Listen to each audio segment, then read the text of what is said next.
দর্শক, চট্টগ্রাম থেকে ভোটের সময় স্বাগত জানাচ্ছি। আমি তুষার আব্দুল্লাহ। ভোটের সময় আমার সঙ্গে যোগ দিয়েছেন স্থপতি আশিক ইমরান এবং চট্টগ্রাম ওমেন চেম্বারের ভাইস প্রেসিডেন্ট আইভি হাসান। আপনাদের দুজনকেই স্বাগত জানাচ্ছি ভোটের সময়। আমি আইভি আপনাকে দিয়ে শুরু করতে চাই যে এই যে শহর চট্টগ্রাম, এই চট্টগ্রামে কেমন আছেন? যদি বলি এটা আমার খুব প্রিয় শহর, কারণ আমার বেড়ে ওঠা এই চট্টগ্রামেই। সবকিছু ভালো ছিলাম সেটা বলতে পারি, কিন্তু এখন ভালো নেই। ভালো নেই সেটা জানেন আপনি। একটু বৃষ্টি পড়লেই সে আসমানিদের ঘরের মতোই চাল যেরকম উড়ে যায়, আমরা জলের মধ্যে বসবাস করি। ঘরের ভেতর জল ঢুকে যায়, রাস্তাঘাটগুলো গাড়ি ঘোড়া বন্ধ হয়ে যায়। এমন দিন গেছে, আমি বাজারে গেছি, হঠাৎ করে বৃষ্টি শুরু হলো, সেই বাজার ভর্তি গাড়ি নিয়ে আমি বসে রয়েছে দীর্ঘ 2 ঘন্টা। জলাবদ্ধতা, সমস্ত জ্যাম পড়ে গেছে, আমার বাজার পচে গেছে, কোথায় আমার খাওয়া গাড়ি ডুবে যায়, কোথায় খাওয়া কোথায় দেওয়া, এভাবে আমার দিনকাল। কিন্তু চিটাগাং তো একসময় এরকম ছিল না।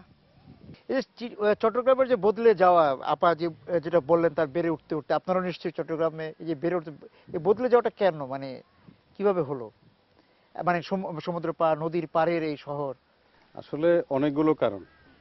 কারণ হচ্ছে জনসংখ্যার চাপ, আর যে সেবা দানকারী যে সংস্থাগুলো তাদের অবহেলা, উদাসীনতা, আর অনেক ক্ষেত্রে অযোগ্যতা।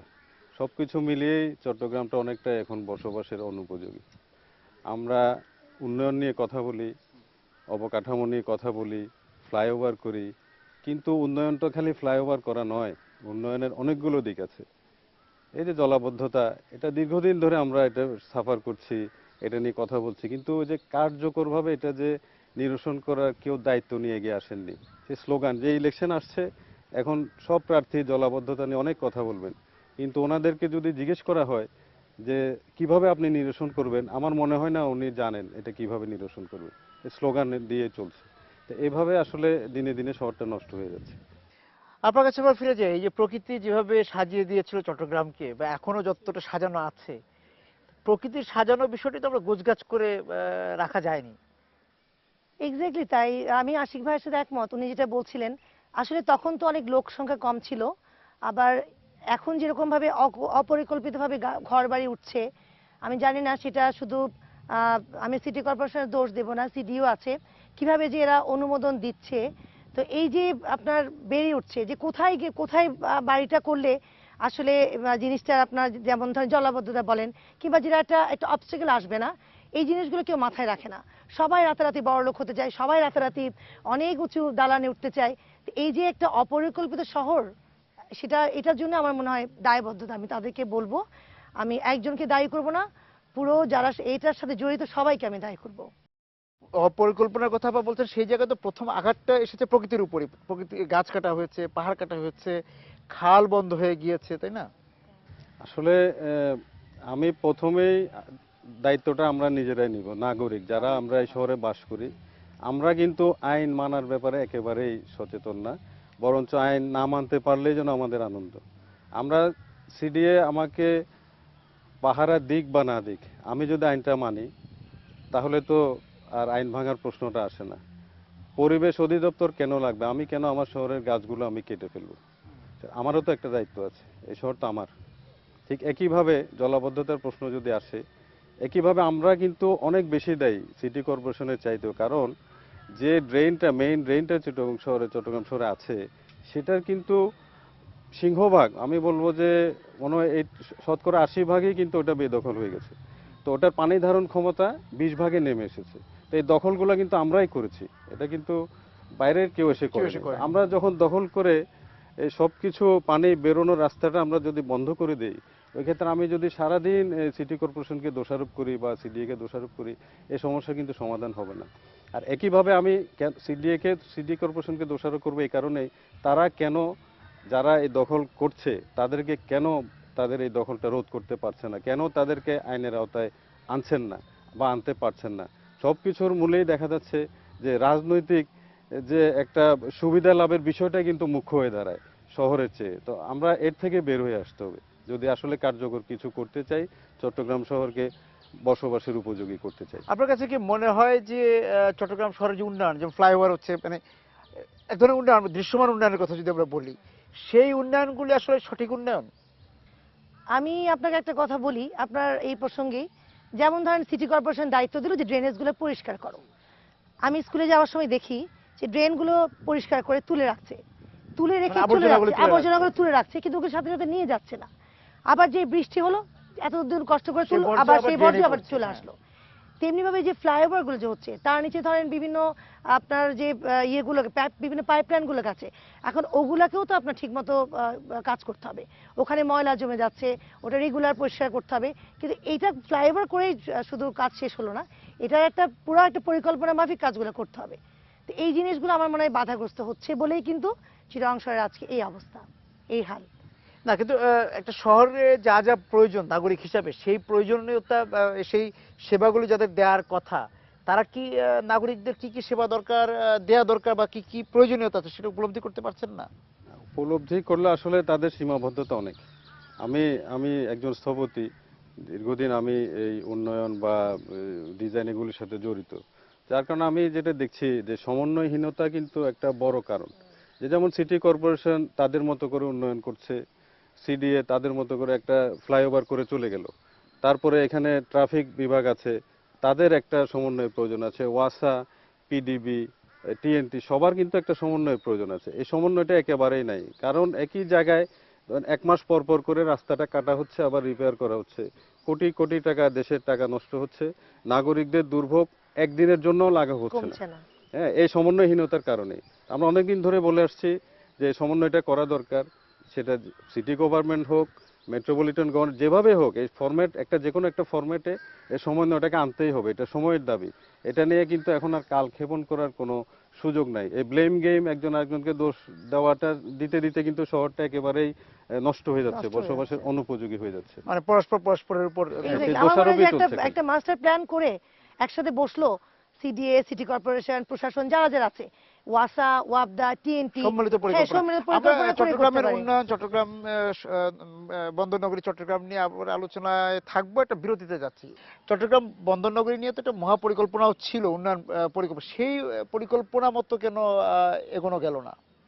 আসলে পরিকল্পনার মধ্যে অনেকগুলো ত্রুটি ছিল। যে কোনো পরিকল্পনা সেটা যাদেরকে নিয়ে পরিকল্পনা তাদের জন্য এটা ফ্রেন্ডলি হতে হবে, তাদের উপযোগী হতে হবে।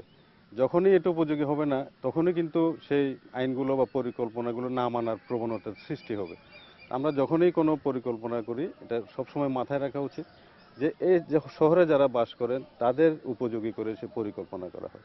আর যখন এই মাস্টার প্ল্যানটা করা হয়েছিল, এর মধ্যে কিন্তু চট্টগ্রাম শহরের জনসংখ্যা প্রায় দ্বিগুণ বেড়ে গেছে।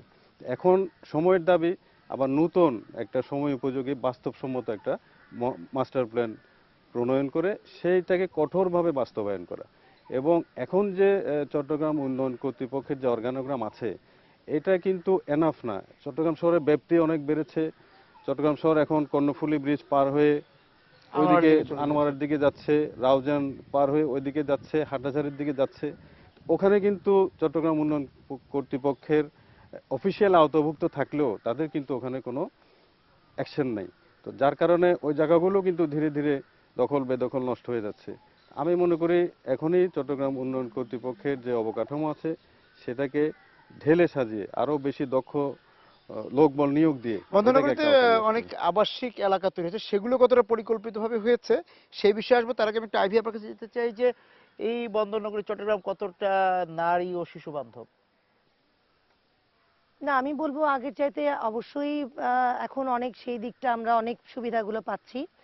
বিশেষ করে নারীদের ক্ষেত্রে তো আপনি দেখেছেন ওমেন চেম্বার হয়েছে, যেটা আগে ছিল না। নারীরা ঘরে বসেই ব্যবসা করতো, এখন একটা একটা প্রতিষ্ঠানের মাধ্যমে তারা তাদের নিজেদের কথাগুলো বলতে পারে, তাদের সুযোগ সুবিধাগুলো আদায় করতে পারে। এবং আমরা আমরা যারা আছি, সিটি কর্পোরেশন বা অন্যান্য যে সেবা সংস্থা আছে তারা হ্যাঁ নারী তারাও ও শিশুর জন্য কি সুবিধা দিচ্ছে? তারা সুবিধা দিচ্ছে। তারা বিভিন্ন সমস্যাগুলো হলে আমাদেরকে ডাকে, আমাদের সাথে অনেক সময় কথা মত শুনতে বিনিময় চায়। করেন। হ্যাঁ, আমাদের অনেক কাউন্সিলর যারা আমাদের মেম্বার আছেন, তারা আমাদের সমস্যাগুলো ওখানে তুলে ধরেন। আবার কোনো অনেকগুলো সমস্যা হয় আপনি জানেন, বিশেষ করে মেয়েদের ব্যাপারে, তাদের বিয়ের পর বা অনেক শ্বশুরবাড়িতে অনেক নির্যাতন হয়, অনেক কিছু। সেই ক্ষেত্রে আমরা অনেক সুবিধা পাই। নিরাপত্তার দিক বা কিন্তু পুরাপুরি পথে আমার মনে চলাচলের হয় ক্ষেত্রে, না, এই কারণ ক্ষেত্রে এখানে তো অনেক কর্মজীবী নারী আছেন, হ্যাঁ এই ক্ষেত্রে আমি বলবো স্কুল পুরাপুরি কলেজে যাতায়াতকারী আগের চেয়ে তো অনেক মেয়েরা ভালো, আছেন। এটা বলবো অনেক বেটার। তবে আরো উন্নয়ন হলে ভালো। সেটা আমরা আশাবাদী। বা গণপরিবহন মানে পরিবহনের দিক না, থেকে সেটা বলেন। সেই দিক থেকে কিন্তু আমরা একদম নিগৃহীত। মেয়েদের কোনো বাসই নেই ওরকম, লোকাল বাসে মেয়েদের চলাফেরা করতো, সেটা নিরাপত্তার অভাব। এবং আপনি জানেন চিটাগং একটু কনজারভেটিভ এরিয়া, সেই ক্ষেত্রে পারতপক্ষে, কারণ মেয়েরা সেই সম্মানটুকু যদি না পায় তাহলে তো সেটা অ্যাভেল করবে না। এই দিক থেকে আমার মনে হয় যে আমরা পিছিয়ে আছি। কাউন্সিলরদের বিষয়টা নিয়ে আপনার কাছে আলোচনা করবো, কিন্তু তার আগে আপনাকে যেটা মানে আপনার এখানে যাওয়ার আগে বলছিলাম যে আবাসিক এলাকা যে তৈরি হয়েছে সেগুলো কতটা পরিকল্পিত? আবাসিক এলাকা যেগুলো প্রাইভেট, ওগুলো খুব একটা পরিকল্পনা অনুযায়ী হয়নি। যে রাস্তার প্রশস্ততা থাকার কথা ছিল বা দরকার ছিল, সেই প্রশস্ততা রাখা হয়নি, এবং ওখানে প্রপার ড্রেনেজ ব্যবস্থা নাই। সব কিছু মিলে খুব একটা ভালো অবস্থায় নেই। তবে যে আবাসিক এলাকাগুলো সিডিএ ডিজাইন করেছে সেগুলো অবশ্যই রাস্তাঘাট, খেলার মাঠ সব কিছু রেখেই করা হয়, কিন্তু খেলার মাঠগুলো আলটিমেটলি থাকে না। এগুলো বিভিন্ন প্রভাবশালীদের কাছেই কিন্তু এগুলো আবার অ্যালটমেন্ট দিয়ে দেওয়া হয়। তো আসলে আমি জানি না এটা সমাধান আমার জানা নাই। এছাড়া যে ওই বিষয়টা যে বিপণী বিতান, হাসপাতাল, বেসরকারি বিশ্ববিদ্যালয়, সিএনজি স্টেশন, এগুলো তো শহরে হয়েছে গত এক দশকে।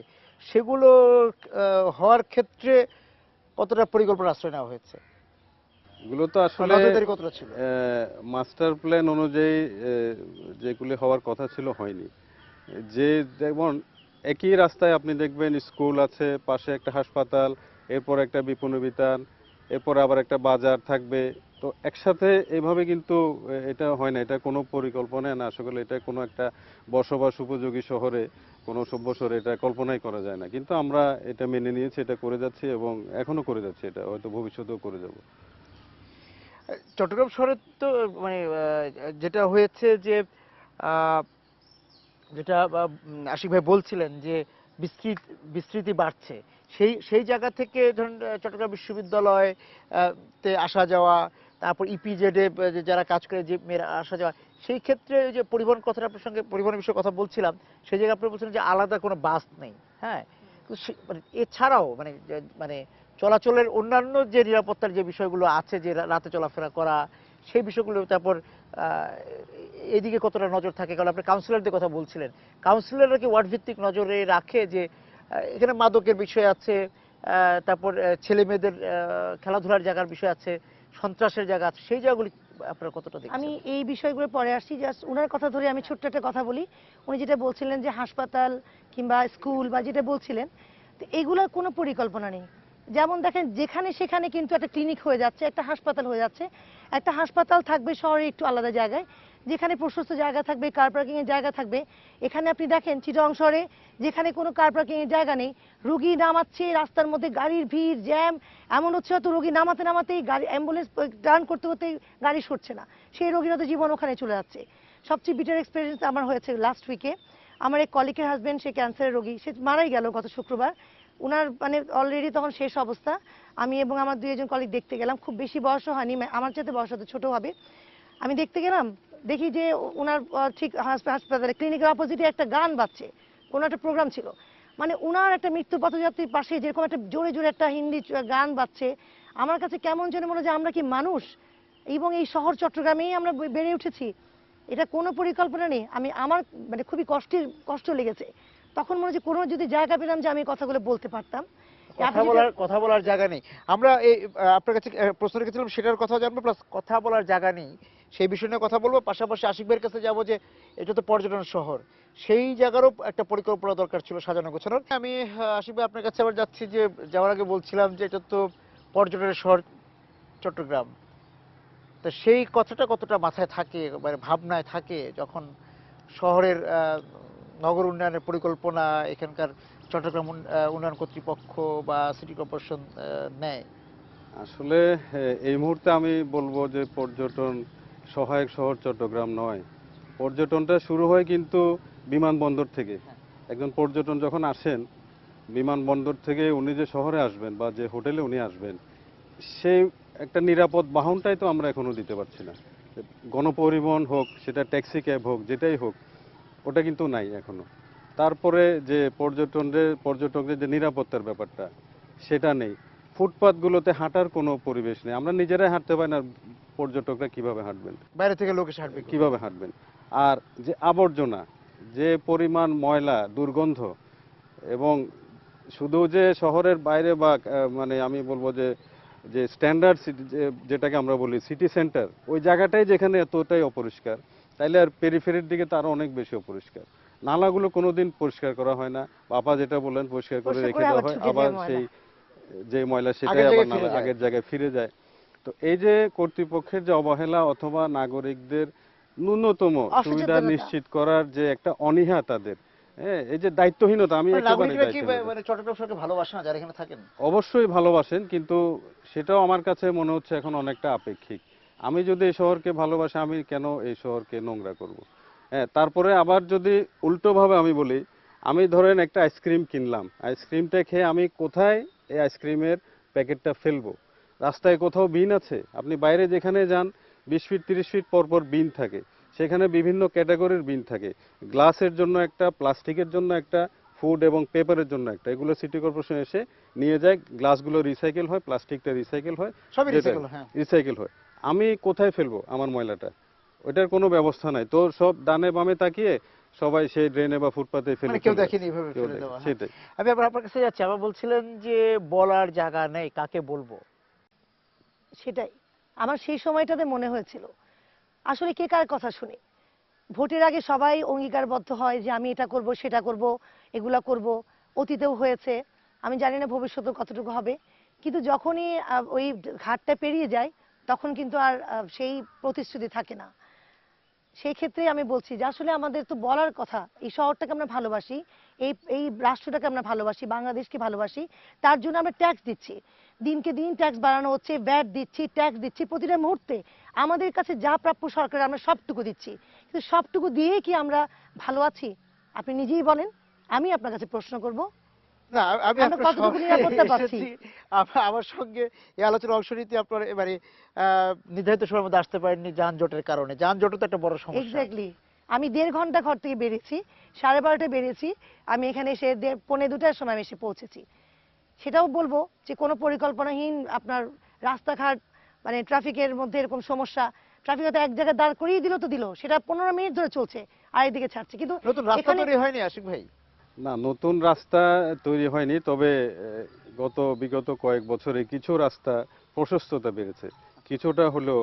না, যতটুকু এটা একটা, প্রশস্ততা বেড়েছে আপনি যেটা বলছেন এটা, যে, কিন্তু সেই অনুযায়ী তো গাড়ির সংখ্যাও বেড়েছে, হ্যাঁ, প্রচুর গাড়ি হ্যাঁ, বেশি। গাড়ির গাড়ির সংখ্যা সংখ্যা বেড়েছে। বেড়েছে। আরেকটা হলো যে নানা ধরনের যানবাহন এক রাস্তায় চলে, সেখানে গাড়ি যেমন চলছে, কভার ভ্যান বাস চলছে। চলছে, কাভার্ড ভ্যান হ্যাঁ, চলছে, এমনি exactly। রিক্সা ভ্যান আমি আমার চলছে। ড্রাইভারকে বলছিলাম যে তুমি, দেখলাম যে একটা বিরাট একদম কাঠবাহী একটা ভ্যান যাচ্ছে, তারপরে একটা এরকম বড় এই ধরনের অনেক বড় বড় কাভার ভ্যান।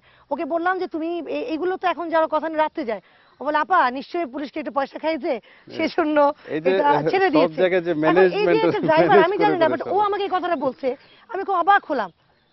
তা আমি ওকে কি উত্তর দেবো? হ্যাঁ, মানে এই চট্টগ্রামের উপর তো এই চাপটাও আছে, শহরের উপর দিয়ে আপনার রপ্তানিজাত পণ্য আনা নেওয়া করার বিষয় আছে, বা এখানে যে বিষয়গুলো উৎপন্ন হচ্ছে যে পণ্য, সেটাও দেশের বিভিন্ন স্থানে যাচ্ছে, শুধু শহরের উপর ওই চাপটাও তো আছে, শিল্প আছে। কারখানার জি চাপটা। জি আছে, তারপরেও যদি এটাকে কিছুটা সমন্বয় করা যেত, মানে ট্রাফিক বিভাগ যদি তাদের দায়িত্বটা যথাযথ পালন করত, এই যানজট 50% কমে যেত। এটা আপনি তো একেবারে জানেন সত্যি এইগুলো কথা। কিন্তু রাতে চলাচলের নিয়ম, হ্যাঁ, 8টার পরে এগুলো দিনের চলছে। বেলায় চলছে। দিনের বেলা চলছে। পরিবেশ বিপর্যয় একটা বড় সমস্যা চট্টগ্রামের জন্য। আমরা বিভিন্ন সময় থেকে পাহাড় ধসে পড়ছে, আহ, তারপরে এছাড়াও যে এই যে বাঁধ নদী, ভেঙে যাচ্ছে, নদীতে প্রপার্লি বর্জ্য, নদীতে, হ্যাঁ, নদীতে বর্জ্য, বর্জ্য, খালে বর্জ্য। খালি বর্জ্য, খালগুলা, পুরোনো খালগুলো খনন করা হচ্ছে না। নতুন খাল তো পরের কথা, আগে ওগুলোকে খনন করি, পুরোনোগুলোকে আমরা রিপেয়ার করি, তারপর আমরা নতুনের দিকে যাই, কিন্তু এগুলো তো প্রপারলি কাজ হচ্ছে না। হলে কেন এরকম জলাবদ্ধ হবে? এরকম তো আগে ছিল না। চট্টগ্রামে তো মানে এই পরিবেশের যে বিষয়টা কি আন্দোলন পর্যায়ে আছে, মানে পথের আন্দোলন পর্যায়ে? পথের আন্দোলন পর্যায়ে এটা আসলে সবাইকে সম্পৃক্ত করতে হবে। অ্যাওয়ারনেসটা একটা খুবই জরুরি ব্যাপার, যে মানুষকে সচেতন করা। এই যে আপনি এখন আমরা এখানে কথা বলছি, কেউ না কেউ দেখবে, 20টা লোক দেখুক, 100টা লোক দেখুক, তাদের 20 জনের মধ্যেও যদি একটা সচেতনতা আসে, তাইলেও কিন্তু আস্তে আস্তে এটা চেঞ্জ হবে। না, তবে কিন্তু আমি এই যেটা অ্যাওয়ারনেসটা জানি, কিন্তু জি, কেউ করছে না, তো এই কোনো প্রোগ্রাম নাই কাজ। এক সময় জামাল খান কিন্তু হেলদি সিটি বলে ছিল, আপনারা জানেন যে এরকম নাম ছিল, চাইলেই কিন্তু পারে, সেই এলাকার কাউন্সিলর কিন্তু করেছিল। তো সবার ভিতরে যদি এরকম একটা এই ধরনের একটা সৎ বুদ্ধি থাকে, সৎ একটা চিন্তা থাকে, আমার মনে হয় এটা খুব বেশি একটা কঠিন কোনো কাজ না। হ্যাঁ, আবার ভোট আসছে, এই যারা নির্বাচিত হবেন কাউন্সিলর থেকে মেয়র পর্যন্ত, তাদের কাছে আপনারা কি চাচ্ছেন? তারা ওই যে আবারও যেটা বলছেন যে প্রতিশ্রুতি, ইশতেহার অনেক কিছুই, যে নতুন বন্দরনগরীকে সাজাবে, আধুনিক শহর করবে। আসলে আধুনিকতা মানেটা কি, এবং তাদেরকে আসলে আধুনিকতাকে বেশি গুরুত্ব দেয় না শহরে এখন যে অবস্থা আছে সেইটাকে রক্ষা করাটাই গুরুত্ব দিতে হবে? এই বিষয়ে আমরা শুনবো আপনাদের দুজনের কাছ থেকে। আমি একটা বিরতিতে যাচ্ছি আশিক ভাই আপনার কাছে প্রথমে, যে যেটা বলছিলাম যে যারা কাউন্সিলর হবেন, যারা মেয়র হিসাবে আসবেন, তাদের কাছে আপনি কি চাচ্ছেন? তাদের কি করণীয় প্রথমে? আসলে যারা মেয়র মানে হবেন, অতীতের মেয়র এবং কাউন্সিলর তো আপনারা দেখেছেন, কাউন্সিলর হবেন, ওনারাও কিন্তু এই শহরের নাগরিক। নাগরিক। ওনারা নিজেরাও জানেন শহরের সমস্যাগুলো কোথায় এবং কি করা উচিত।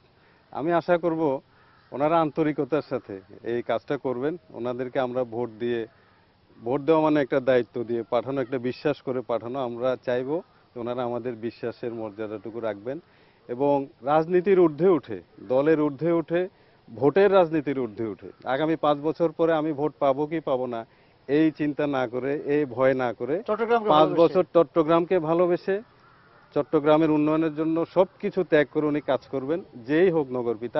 আমার আশা ওইটাই। এবং আমি নিশ্চিত ওনারা যদি চান 5 বছর চেষ্টা করলে এই শহরের চেহারা পাল্টে দেবে। এমনিতে কোন দিকগুলিতে আসলে একটু নজর দেওয়া বেশি জরুরি বলে অবশ্যই, আপনি যেটা মনে করেন আসলে কি সভাপতি হিসেবে? নাগরিকের মিনিমাম একটা কমফোর্টটা নিশ্চিত করা, মিনিমাম কমফোর্ট। যে আমরা কি চাই, আমাদের চাওয়া পাওয়া বেশি নেই। আমি চাই একটু নিরাপদে চলতে, আমি চাই একটা পরিষ্কার ফুটপাত, আমি চাই দুর্গন্ধমুক্ত একটা শহর। হ্যাঁ, আমার লাইটগুলো জ্বলুক, রাস্তায় গর্তগুলো না থাকুক, হ্যাঁ, ডাস্টবিনগুলো যথারীতি যথাসময়ে পরিষ্কার করা হোক। হ্যাঁ, এই আমার চাওয়া পাওয়া তো তেমন কিছু নাই। হ্যাঁ, আর একটা নিরাপদ এবং কমফোর্টেবল পরিবহন ব্যবস্থা। আমার ইউরোপ আমেরিকা দরকার নাই, আমার এই লক্কর ঝক্কর বাসেও চলবে, কিন্তু সেই বাসটা যেন সময় মতো আসে, আমরা সবাই সে বাসটা ব্যবহার করতে পারি। এবং আমরা যে এখন পরিকল্পনাগুলো করি সব কিছু কিন্তু গাড়ির জন্য, যে এলিভেটেড এক্সপ্রেসওয়ে বলেন, টানেল বলেন, ফ্লাইওভার বলেন, কিন্তু আমরা কখনোই চিন্তা করি যে মেজরিটি এদেশের পথচারী যারা পথচারী, পায়ে যারা হেঁটে চলেন মধ্যবিত্ত, যারা, হ্যাঁ। যারা এরা যে একটা মধ্যবিত্ত পরিবার, তার পরিবার নিয়ে কিভাবে একটা গণপরিবহনে চড়বেন সেটা সম্ভব না। হ্যাঁ, তো এই জিনিসগুলোর দিকে একটু নজর দিলে আমার মনে হয় শহরটা বসবাসের উপযোগী হতে বেশি সময় লাগবে না। জাস্ট এই যে যারা আছেন রাজনীতিবিদরা, তাদের আন্তরিকতা এবং সদিচ্ছাটাই যেখানে দরকার। আইভি আপা। হ্যাঁ, আমি যেটা চাই ওনার কথা প্রেক্ষিতে আমি বলছি, আসলে যানজট একটা বিশাল ব্যাপার। তো আমার কথা হচ্ছে যদি আমরা পাবলিক ট্রান্সপোর্টগুলোকে যদি আমরা একটু উন্নত করতে পারি, তাহলে হয়তো আমি আমার গাড়িটা নিয়ে বেরোবো না। আজকে আমি পাবলিক ট্রান্সপোর্টে চলে আসতে পারতাম, তাহলে আমি অল্প সময় আসতে পারতাম। এমনিভাবে আমার মতো যারা আরো অনেকে গাড়ি নিয়ে বেরোবে, তারা নিজের গাড়ি বাদ দিয়ে ওই পাবলিক ট্রান্সপোর্টে আসছে, তাহলে একটা গাড়িতে একজন মানুষ, পাবলিক ট্রান্সপোর্টের মধ্যে আমরা 100 জন বা মানে 200 জন মানুষ, রাস্তার উপর চাপ তাই না? কমবে, হ্যাঁ। রাস্তার উপর চাপ কমবে, যানজটও কমবে। সেই ক্ষেত্রে এই ট্রান্সপোর্টগুলোকে উন্নত করতে হবে। আরেকটা জিনিস যেটা আপনার রাস্তাঘাট ওনার মতো ডাস্টবিন পরিষ্কার করতে হবে, সেটা আমি শুধুমাত্র ওনাদেরকে বলবো না, কাউন্সিলর বা মেয়র না, আমাদেরকেও সচেতন হতে হবে। এই নাগরিক সচেতনতা বৃদ্ধি করার জন্য যতগুলো অ্যাওয়ারনেস তৈরি করা যায় ওনাদের করতে হবে। ওনারা এখন যেরকম বসছেন বিভিন্ন সামাজিক লোকদের সাথে, ওনারা জিতার পরেও যেন তখনও বসেন এবং নিজেদের চিন্তা ছাড়া আরো আমাদের কি ধরনের চিন্তা আছে সবার সাথে মত বিনিময় করেন। এবং সর্বোপরি যেটা চাইবো সেটা হচ্ছে সরকারের সহযোগিতা। আমরা যেটা দেখেছি, এটা কমেন্টস করেছে অনেকে যে আমি অন্য দলের বলে আমাকে সরকার সহযোগিতা করছে না। আচ্ছা, আচ্ছা। ওই এই যে যেটা ধরনের ভাই ব্যাপারটা বলছিলেন যেন যে না রাজনীতির আসে, বিষয়। সরকার যেন পরিপূর্ণভাবে সহযোগিতা করে এবং চট্টগ্রাম শহরকে আগের মতো যে শহরটা যেন আমরা ফিরে পাই, এটাই আমাদের প্রত্যাশা। আশিক ভাই, আরেকটা বিষয়, আপা যে বিষয়টা বললেন যে জনগণের সম্পৃক্ততা, সেই বিষয়টাকে কখনো ভাবা হয়েছে যে নির্বাচিত হওয়ার পর কাউন্সিলর বা মেয়র যারা ছিলেন তারা জনগণকে নিয়ে নগরকে সাজানো, সেটা কি দেখেছেন কিনা আপনি? না, ওই ক্ষেত্রে একেবারে আসলে আমি বলবো যে যে মুহূর্তে একজন নগরপিতা নির্বাচিত হয়ে যান, উনি ওনার প্রোটোকলের আন্ডারে বাইরে আর চলে যান। আসতে পারেন না, তখন আর ওনাকে আমরা আম সাজানো মানে জনতা, ওই বলয়ের বাইরে। আমরা আম জনতার ওনার কাছে সহজ অ্যাক্সেস নাই ওনাকে বলার।